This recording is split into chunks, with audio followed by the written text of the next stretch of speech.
साथियों नमस्कार।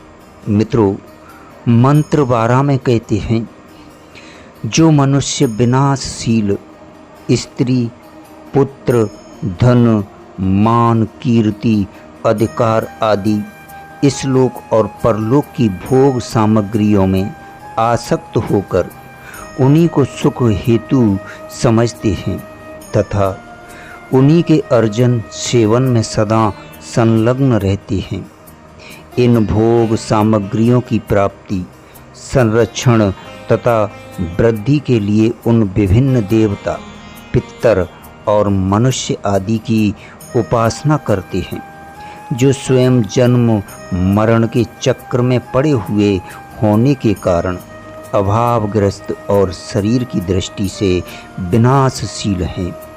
उनके उपासक वे भोग आसक्त मनुष्य अपनी उपासना के फलस्वरूप विभिन्न देवताओं के लोकों को और विभिन्न भोग योनियों को प्राप्त होते हैं। साथियों, यही उनका अज्ञान रूप घोर अंधकार में प्रवेश करना है।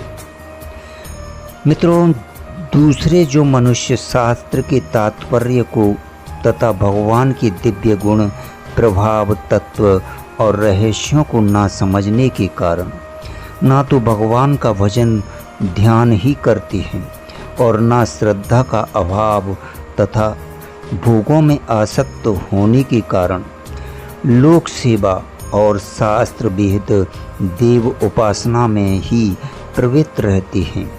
मित्रों, ऐसे वे विषयासक्त मनुष्य झूठ मूठ ही अपने को ईश्वर उपासक बतलाकर सरल हृदय जनता से अपनी पूजा कराने लगते हैं।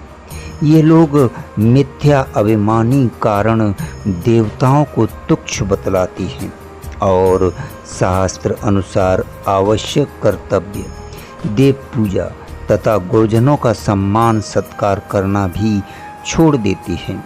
इतना ही नहीं, दूसरों को भी अपने वाग्य जाल में फंसाकर उनके मनों में देव उपासना आदि के प्रति अश्रद्धा उत्पन्न कर देते हैं।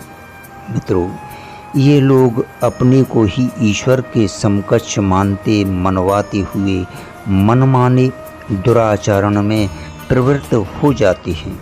ऐसे दंभी मनुष्यों को अपने दुष्कर्मों का कुफल भोगने के लिए बाध्य होकर कुकर, सूकर आदि नीच योनियों में और रौरव, कुंभीपाक आदि नरकों में जाकर भीषण यातनाएं भोगनी पड़ती हैं।